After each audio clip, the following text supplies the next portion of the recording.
제59편 다윗의 믹담시. 인도자를 따라 알다스에세 맞춘 노래. 사울이 사람을 보내어 다윗을 죽이려고 그 집을 지킨 때에. 나의 하나님이여, 나의 원수에게서 나를 건지시고 일어나 치려는 자에게서 나를 높이 두소서. 악을 행하는 자에게서 나를 건지시고 피 흘리기를 즐기는 자에게서 나를 구원하소서.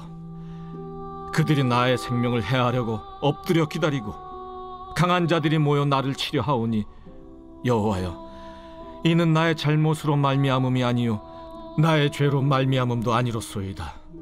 내가 허물이 없으나 그들이 달려와서 스스로 준비하오니, 주여, 나를 도우시기 위하여 깨어 살펴주소서.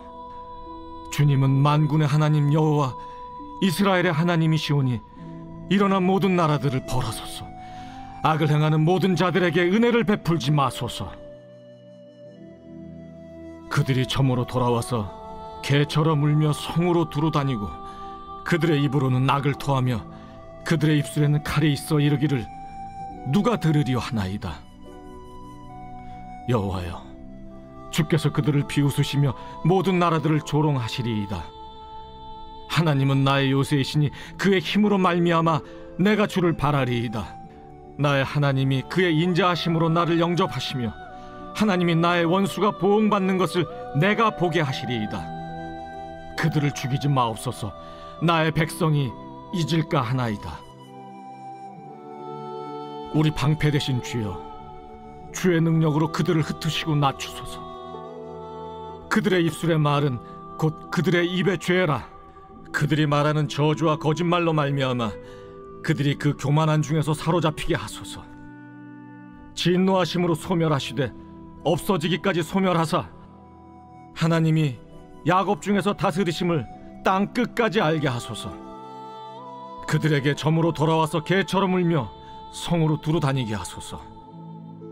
그들은 먹을 것을 찾아 유리하다가 배부름을 얻지 못하면 밤을 새우려니와 나는 주의 힘을 노래하며 아침에 주의 인자하심을 높이 부르오리니 주는 나의 요새이시며 나의 환난 날의 피난처이심이니이다. 나의 힘이시여, 내가 주께 찬송하오리니 하나님은 나의 요새이시며 나를 긍휼히 여기시는 하나님이심이니이다.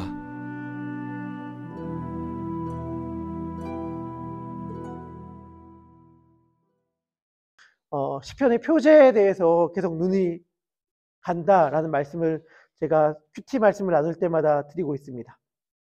오늘은 표제가 이렇게 되어 있습니다. 다윗의 믹담시, 인도자를 따라 알다스에세 맞춘 노래, 사울이 사람을 보내어 다윗을 죽이려고 그의 집을 지킨 때라고 되어 있습니다.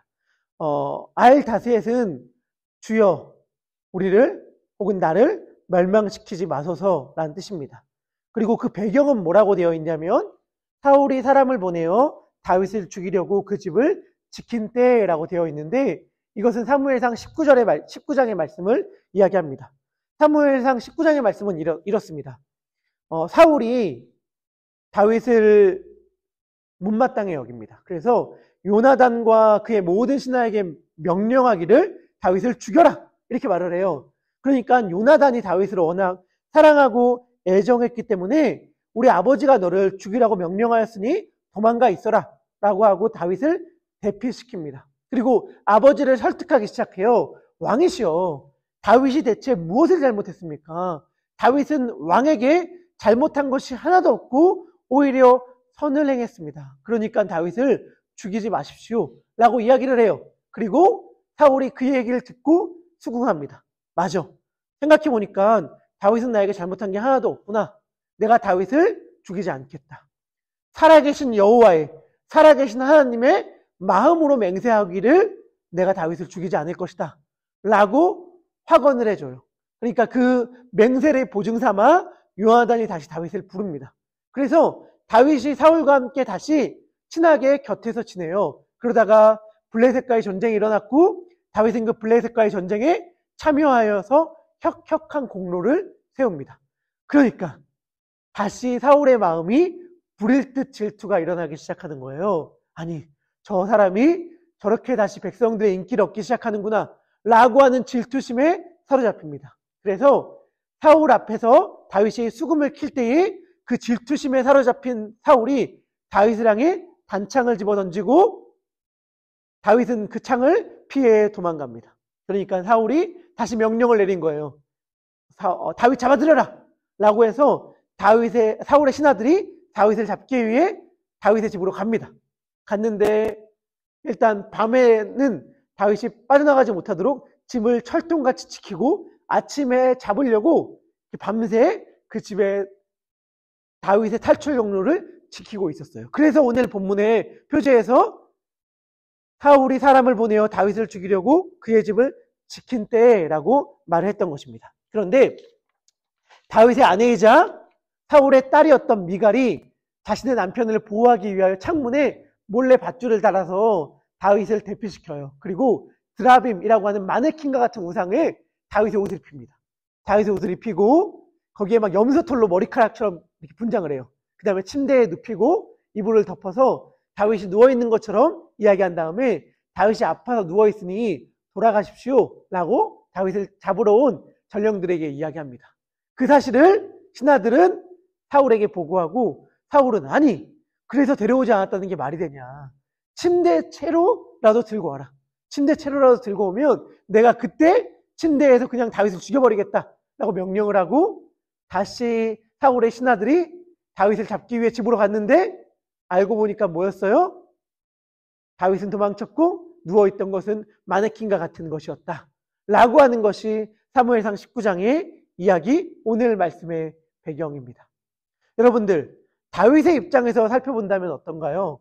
너무 억울하죠. 너무 억울해요. 사울은 뭐라고 이야기했죠? 여호와의 살아계심을 두고 내가 맹세하는데 다윗을 죽이지 않겠다라고 선언하였습니다. 그런데 다윗이 잘못한 것도 아니고 왕의 명령을 받들어 왕에게 충성한 것뿐인데 마음이 바뀌어서 그를 죽이려고 하죠. 다윗이 잘못한 게 무엇이 있습니까? 아니, 잘못한 게 아니라 그는 잘한 것밖에 없잖아요. 적군인 블레셋과의 전쟁에 나가 큰 승리를 거둔 잘한 것밖에 없는데 현실과 상황은 되려 자신을 죽이려고 하는 것이죠. 그래서 다윗은 오늘 시 3절과 4절에서 이렇게 이야기합니다. 그들이 나의 생명을 해하려고 엎드리고 기다리고 강한 자들은 나를 치려하오나 여호와여 뭐라고 이야기해요? 이는 나의 잘못으로 말미암음도 아니오 나의 죄로 말미암음도 아니로소이다. 내가 허물이 없으나 그들이 달려와서 스스로 준비하오니. 이렇게 얘기를 해요. 하나님, 제가 뭘 잘못했습니까? 암만 생각해도 저 잘못한 거 없거든요. 여러분, 여기서 제가 하려는 행동은 다윗은 지금 잘못한 게 없다고 이야기하지만 죄가 없는 사람이 어디 있습니까? 그 마음 깊은 곳을 다 뜯어다보면 그의 삶을 샅샅이 현미경으로 조사하다 보면 분명히 잘못한 게 있을 것입니다. 그러니 다윗의 이 말은 교만한 것이고 틀린 것입니다 라고 말하려는 게 아니에요. 몰라요. 이 말은 틀리지 않을지 모르겠지만 상황에 맞지 않는 말이라고 생각합니다. 어쩌면 이러한 태도로 다윗의 삶을 살펴보려고 하는 것이 욥의 새 친구의 태도였을지도 몰라요. 너 그래도 잘못한 거 있잖아. 한번 봐봐. 너의 삶을 쭉 돌이켜봐. 죄 없이 망하는 자가 어디 있어? 라고 이야기하는 태도. 너 왜 돈을 잃었는지 알아? 돈을 의지했기 때문이야. 너 왜 인간관계가 다 꺾였는지 알아? 사람을 의지했기 때문이야.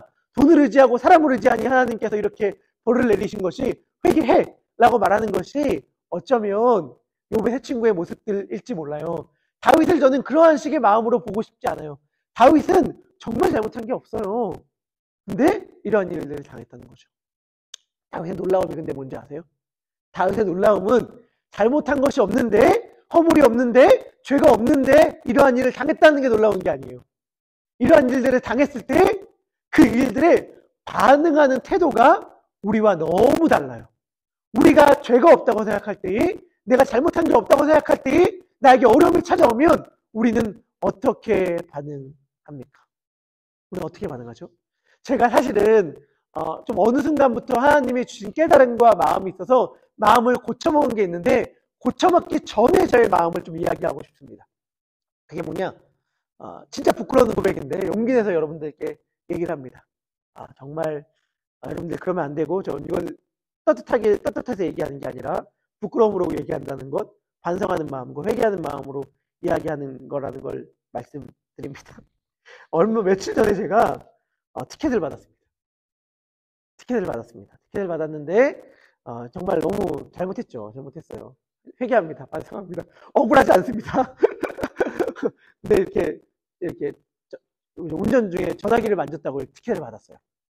전화기 만지면 안 됩니다. 잘못한 행동인데 중요한 건 이거예요. 제가 예전에 티켓을 받은 적이 몇 번 있거든요. 스피딩으로 받은 적도 있고 또 전화기 만졌다고 2번째 받았습니다. 회개합니다. 근데 그런 거예요. 뭐냐면 예전에는 제가 목사잖아요. 무슨 말을 드리고 싶냐면 하는 대부분의 일들이 운전하는 대부분의 일들이 뭐겠어요? 교회와 관련된 일이지 않겠습니까? 예배드리러 오거나 아니면 교회 물건 사러 오거나 성도들 신방하러 오거나 대부분 이거죠. 왜냐면 저 목사니까. 그러면 어떤 생각들이 예전엔 들었냐면 아니 티켓을 받았는데 좀 아까 억울해. 그러면 어떤 마음이 드는가? 하나님 제가 다른 데 가는 것도 아니고 예배드리러 가는 건데 어떻게 새벽 예배 드리러 가는데 하나님 티켓을 받는 게 너무 속상합니다. 하나님 제가 다른 곳들 왔다 갔다 하는 것도 아니고 힘들어하는 성도님들 안 가봐도 되는 신방 굳이 찾아가서 만나고 위로하고 돌아오는 길인데 티켓을 받는 게 너무 억울합니다. 라는 생각이 들었단 말이죠. 근데 사실은 어느 순간 주님께서 저에게 너무 당연한데 뭔가를 알려줘서 이 억울함이 사라졌어요. 억울함이 사라졌어. 여러분들 너무 뻔한 말, 당연한 말에 유치하지만 제가 합니다. 새벽기도 오다가 티켓 받은 게 아니라 과속해서 티켓 받은 거예요. 그러니까 이게 너무 사람이 속아. 성도들 신방하다 오면서 티켓 받은 게 아니라 제가 전화기를 만져서 티켓을 받은 거란 말이에요. 이게 속아요, 사람이. 제가 참 재밌는, 좀 얄궂은, 사람으로 따진다면 좀 얄미운 생각을 한 적이 있지만 정말 그게 진짜라서 얘기를 한다면 저의 얘기고 우리 모두의 이야기라서 제가 누군가를 절대로 탓하려고 하거나 누군가를 비난하려고 하는 말이 아닙니다. 제가 아는 목사님이 미국에 계시다가 상황이 너무 좀 힘들어서 한국으로 들어가게 되었습니다. 그러니까 좀 서운한 마음이 끝까지 찬 거죠. 끝까지 찬 상황에서 한국에 들어가게 됐는데 들어가기 전에 미국 생활 길게 하지 않았지만 그래도 남들은 미국 살면 여기도 여행 다니고 좋은 곳도 다닌다고 하는데 나는 교회를 바쁘고 일하느라 바쁘고 하느라고 여행 한 번 못 다녔는데 한번 한국 들어가기 전에 처음으로 아내랑 여행 한번 가자라고 해서 아내랑 둘이서 여행을 떠났어요. 제가 한 번도 못 가본 그러나 너무나 가고 싶다고 이야기하는 데스밸리로 여행을 떠났는데 무시하고 갔다는 거예요. 무시하고 갔는데 뭘 무시하고 갔냐면 사인판에 너무 날씨 때문인지 너무 뜨거워서 도로를 통제한다는 사인이 있었는데 그거를 봤는데 크게 의식하지 않고 들어갔나 봐요.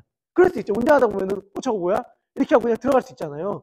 들어갔는데 한참 달리는데 도로를 통제한다는 사인이 있었다는 건 뭐냐면 주변에 달리는 차들이 없었다는 거잖아요. 차들이 없으니까 어때요? 신나죠. 신나니까 막 가는데 차가 갑자기 조금씩 이상해지기 시작하는 겁니다.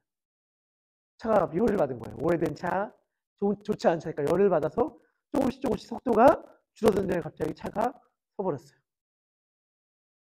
그리고 여러분들 많이 아시겠지만 미국은 그런 곳은 전화가 안 터지는 곳이 굉장히 많이 있습니다. 그렇죠? 상황이 어떤 거예요? 전화기는 터지지 않아요. 도로가 충돌했다고 말하니까 왔다 갔다 하는 차들도 없습니다. 오래된 차는 서서 움직이지 않아요. 이런 상황 가운데 여러분들 어떻게 해야 됩니까?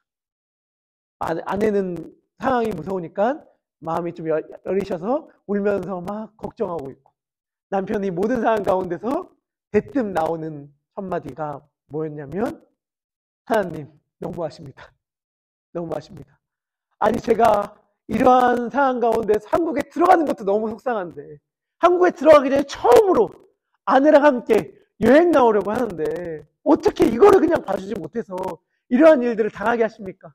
라고 하면 사장님 너무하십니다라는 고백이 나왔다는 건데 제가 약간 좀 얄밉잖아요. 그래서 제가 그 얘기를 들으면서 했어요. 여기서 하나님이 뭘 잘못했는가? 여기서 하나님이 뭘 잘못했는가? 여기서 하나님이 뭘 잘못했죠? 사인을 보고 무시하라고 하나님이 말한 것도 아니고 여행 가라고 말한 것도 아니고 하나님이 잘못한 게 없는 것 같은 거야. 자동차 관리를 하라고 말한 것도 아니고. 그런데 제가 말하고 싶은 거는 그 목사님을 뭐라고 하고 싶은 게 아니라 우리가 그래요.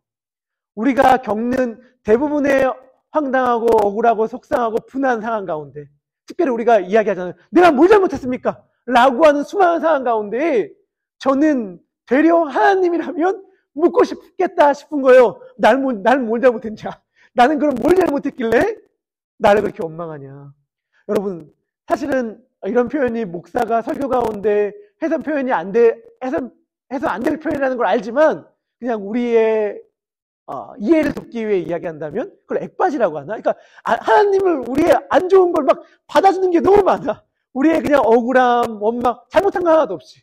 하나님 대체 왜 이러십니까? 하나님 제가 뭘 잘못했습니까? 하나님 도대체 저한테 왜 이러시는 거예요? 라고 하는 막 억울함을 우리는 하나님께 쏟아내는데, 하나님은 그거를 이유도 없이 다 맞으셔요.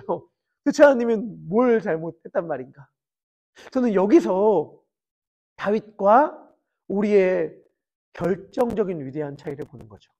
그러니까 우리는 지금 다윗이 처한 상황에 딱 놓이면 자동적으로 이렇게 하나님께 얘기해요. 하나님, 대체 저한테 왜 그러세요?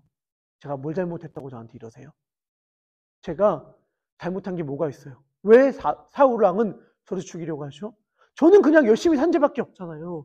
저는 그냥 충성한 죄밖에 없잖아요. 저는 그냥 열심히 성실하게 맡겨진 임무를 다하여 생명 걸고 목숨 걸고 전쟁터에 나가 승리한 것밖에 없는데 어째서 하나님은 저에게 이렇게 억울한 상황을 허용하십니까? 라고 물는단 말이죠. 우리 같은 사람들은. 그런데 다윗은 그때 하나님을 찬양해요. 그리고 하나님께 도움을 청한단 말이죠.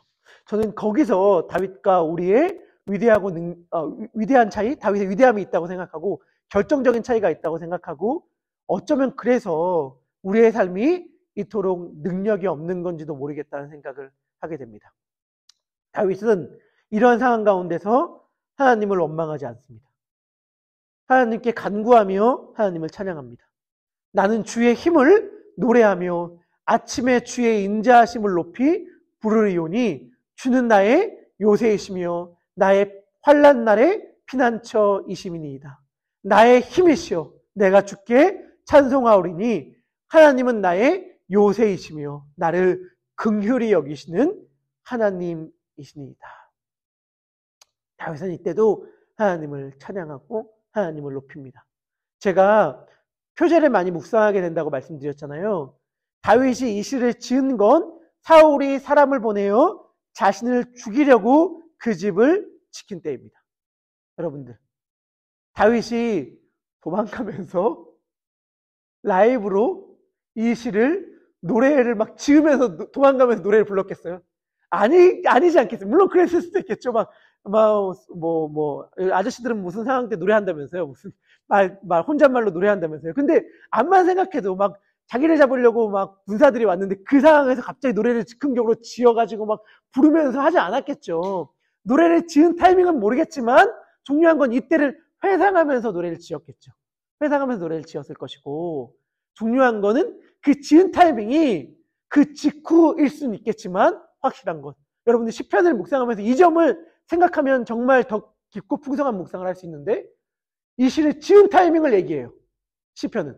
그러면 여러분, 이 시를 부른 타이밍은 언제겠어요? 부른 타이밍. 당연히 지은 다음에 불렀겠죠. 하지만 사람들에게 곡조에 맞춰 이 시를 불러라 라고 말하고 이 시가 악보에 실리고 가사집에 실려서 부르게 된 타이밍은 당연히 다윗이 왕이 된 다음 아니겠어요? 그러니까 다윗이 왕이 된 다음에 사람들에게 내가 사울에게 쫓겼을 때에 이 노래를 불렀다라고 하면서 부르라고 이야기한 거겠죠. 그렇다면 다윗의 마음은 어떠한 마음이었을까? 이 환난 때에, 고난의 때에 내 생명을 위협받을 그때에 하나님이 나를 지켜주셨지 라고 하는 믿음의 고백. 그래서 하나님이 결국엔 나를 왕이 되게 해주셨다는 믿음의 고백을 기억하는 동시에 저는 이 시를 사람들에게 부르라 라고 말했다면 그 마음 가운데 뭐가 있는가? 만약에 너희들도 억울함과 곤고함과 어려움 가운데 처해 있다면 찬양해라. 나를 봐라. 하나님께서 나를 지켜주시고 결국엔 이 자리까지 두지 않았는가? 내가 그 증인이다. 내가 지금 그때 내가 이 노래를 불렀던 내가 지금 이 자리에 와 있다. 혹시라도 너희 가운데 어려움과 억울한 가운데 처한 사람들이 있다면 이 찬양을 불러라. 부른다면 나처럼 하나님께서 결국엔 지키시고 보호하여 주실 것이고 환난 날에 우리가 피할 요새고 피난처고 힘이 되어 주실 것이다. 다윗은 이 이야기를, 이 노래를 부르는 많은 사람들에게 하고 싶었을 것입니다. 우리 하나님을 찬양했으면 좋겠습니다. 원망을 그치고 불평을 그치고 하나님 어떻게 저의 삶 가운데 이러한 일들을 허락하여 주십니까? 왜 저는 무엇 하나 쉽지가 않죠? 무엇 하나 남들은 평범하게 지나가는 그것들도 왜 이렇게 고달프죠? 라고 하면서 원망과 불평을 쏟아내는 것이 아니라 감사의 찬양을 올려드리는 우리 귀한 더베델의 성도님들이 되기를 소망합니다. 우리 말씀을 생각하면서 함께 기도하면 좋겠습니다.